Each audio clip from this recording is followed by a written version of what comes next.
Question number 3 देखते हैं. Verify whether the following are zeros of the polynomial, indicate against them. तो zeros of the polynomial क्या होते हैं? वो वैल्यू जो इस एक्सप्रेशन में रखने पर इसको ज़ीरो कर दे, इस एक्सप्रेशन की वैल्यू को ज़ीरो कर दे. ठीक है, जैसे कि फर्स्ट क्वेश्चन में देखते हैं. P X equal to 3x + 1 और x इक्वल टू -1/3. इसको देखते हैं. अब इसको रख के देखते हैं इसमें p -1/3 क्या होता है. 3 × -1/3 + 1. ठीक है, 3 से 3 कैंसिल, तो ये बचा -1 और +1. तो p 1/3 आया हमारा 0. तो मैंने बताया कि वो वैल्यू जो इस एक्सप्रेशन की वैल्यू को ज़ीरो कर दे, वो x की वैल्यू जो इस एक्सप्रेशन की वैल्यू को ज़ीरो कर दे वो 0 है. तो -1/3 रखने पे हमारे पास पूरी एक्सप्रेशन की वैल्यू 0 हो गई. तो ये है यस 0 है ये, जो x equal to -1/3 is 0 of px. ठीक है, सेकंड देखते हैं. px equal to x² -1. इसमें बोला है 2x दिए हुए हैं, x इक्वल टू 1 एंड -1. तो एट x इक्वल टू 1 देख लेते हैं पहले. p1 की वैल्यू क्या है? 1 का स्क्वायर -1. तो 1 का स्क्वायर क्या होता है? 1 -1. तो ये 0 हो गया. ठीक है, तो ये तो सही है, ये तो पॉलिनोमियल है. यस, ठीक है. अब -1 पे देख लेते हैं. तो -1 का स्क्वायर -1. तो -1 का स्क्वायर क्या होता है? 1. 1 - 1 0.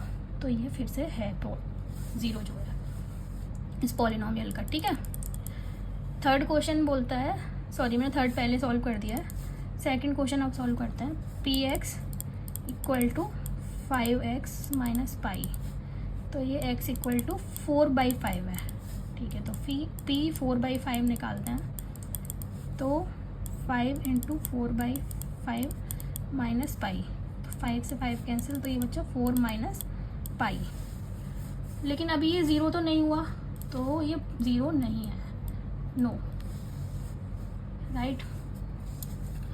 अब हमारा फोर्थ क्वेश्चन है. px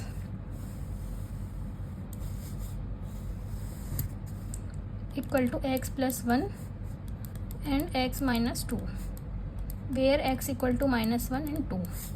ठीक है, तो एट x इक्वल टू -1 पे चेक कर लेते हैं. p -1 इक्वल टू -1 + 1 और ये -1 - 2. तो ये 0 × -3. तो ये तो हो गया 0. तो ये तो है, यस है ये तो. ठीक है, ये तो 0 है एक. अब p -2 पे, सॉरी +2 है, नॉट -2. तो +2 रख लेते हैं. x की जगह +2 रखेंगे तो 2 + 1 इस एक्सप्रेशन में ना, 2 - 2. तो 3 × 0 आ गया, तो 0. तो ये भी यस है. ठीक है,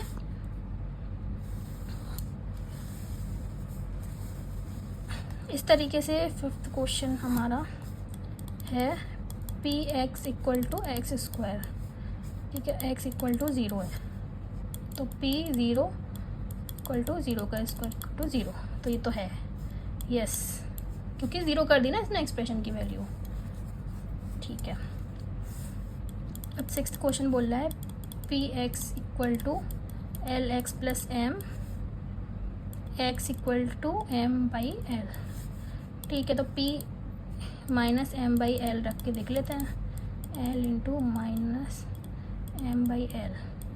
+ m. तो इस टर्म में l से l कैंसिल हो जाएगा, तो ये बचेगा -m + m विच इज़ 0. तो yes it is a polynomial, sorry 0 of polynomial. ठीक है,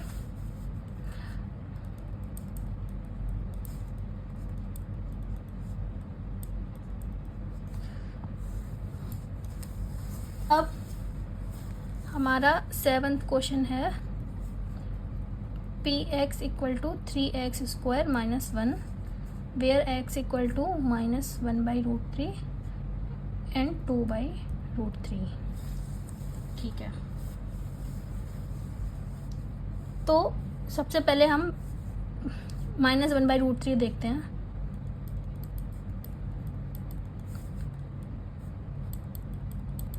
ठीक है, तो इसको प्लेस करते हैं. 3 -1/√3 का स्क्वायर -1, ठीक है।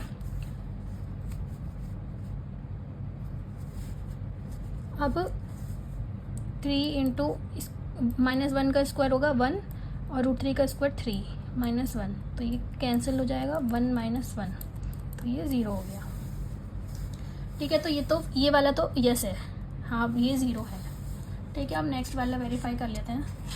तो नेक्स्ट वाले के लिए हम देखेंगे, हमारा पॉलिनोमियल है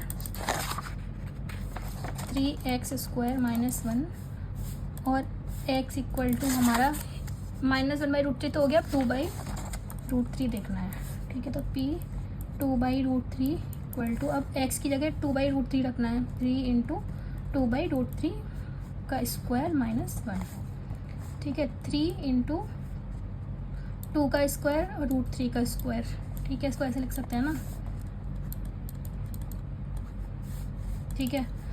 3 इंटू 4 और ये √3 का स्क्वायर 3 -1, तो 3 से 3 कैंसिल, 4 - 1 इक्वल टू 3, तो ये तो 0 नहीं हुआ है ना, तो no 2/√3 is not a 0 of px, but -1/√3 is, ठीक है। अब नेक्स्ट पार्ट है px equal to 2x + 1 where x equal to 1/2, okay. तो p 1/2 पे वैल्यू देखते हैं क्या आती है, 2 इंटू 1/2 + 1, 2 से 2 कैंसिल हो गया, 1 + 1 इक्वल टू 2i, तो this is not again 0 of the polynomial, ठीक है। तो नो है इसका आंसर, ठीक है। अब हम नेक्स्ट क्वेश्चन देखेंगे। तो नेक्स्ट क्वेश्चन हमारा है find the zeros of polynomial in each of the following cases, ठीक है। तो अभी हमने देखा कि पहले हमने वेरीफाई किया कि जीरोज ऑफ पॉलिनोमियल ये है या नहीं, ठीक है। अब हम निकालेंगे x की वो वैल्यू जिस पे ये पॉलिनोमियल की वैल्यू 0 हो जाती है, ठीक है। तो जीरोज वो होते हैं जिस पे पूरे एल्जेब्रिक एक्सप्रेशन की वैल्यू 0 हो जाती है, ठीक है। तो पहला एक्सप्रेशन है हमारा x + 5, अब मैंने बोला पूरे एल्जेब्रिक एक्सप्रेशन की वैल्यू 0 हो जाती है, तो हम 0 रख देंगे इसके बराबर में +5, ठीक है। तो अब इसको लेफ्ट हैंड साइड पे ले आएंगे तो -5 हो जाएगा और ये x, तो x इक्वल टू -5 एक 0 हो गया, ठीक है। सेकंड क्वेश्चन है px इक्वल टू x - 5, तो अगेन इस एक्सप्रेशन को हम 0 के बराबर लिखेंगे, x - 5 इक्वल टू 0, तो इसको अगर हम राइट साइड पे लाएंगे तो ये हो जाएगा +5, तो ये x इक्वल टू 5 आ गया, ठीक है। Third px equal to 2x + 5, तो इसको अगर हमें 0 निकालना है, x की वो वैल्यू जिस पे पॉलिनोमियल 0 हो जाए, तो ये x + 5 इक्वल टू 0 लिखेंगे, ठीक है। तो अगर इसको राइट हैंड साइड पर ले जाएंगे तो -5 हो गया 2x के बराबर, ठीक है। तो x इक्वल टू, इसको डिनोमिनेटर में लाएंगे, ठीक है। तो ये आंसर हो गया इसका, ये एक 0 हो गया। फोर्थ है px इक्वल टू 3x - 2, तो अगेन इसको भी हम 0 के इक्वल रखेंगे एक्सप्रेशन को, ठीक है। इसको RHS में ले जाएंगे तो ये 2 हो जाएगा और ये 3x, तो x इक्वल टू हो गया 2/3। तो नेक्स्ट क्वेश्चन है px इक्वल टू 3x, तो अगेन 3x इक्वल टू 0 रखेंगे, तो हम 0 डिवाइडेड बाई 3 रखेंगे तो ये 0 हो जाएगा। अब नेक्स्ट क्वेश्चन है, sixth one is px equal to ax where a is not equal to 0, ठीक है, कोई बात नहीं। ax इक्वल टू 0, क्योंकि हमें 0 निकालना है तो ये एक्सप्रेशन 0 होना चाहिए, राइट। तो x इक्वल टू 0/a, तो ये अगेन 0 हो जाएगा, 0 में कुछ भी डिवाइड, 0 में कुछ किसी से भी डिवाइड हो तो 0 हो जाता है, तो x इक्वल टू 0 आंसर आ गया इसका, है ना। अब 7th पार्ट है हमारा P X equal to C X plus D.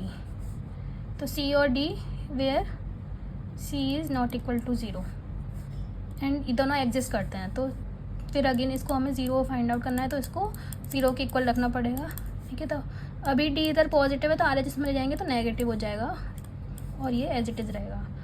अब C X equal to minus D हो गया। अब इसको डिनोमिनेटर में लाएंगे तो माइनस डी अपॉन सी। तो ये हमारा हो गया आंसर। ठीक है, इसके साथ हमारी एक्सरसाइज ख़त्म होती है। अब हम मिलेंगे नेक्स्ट एक्सरसाइज में। Thank you.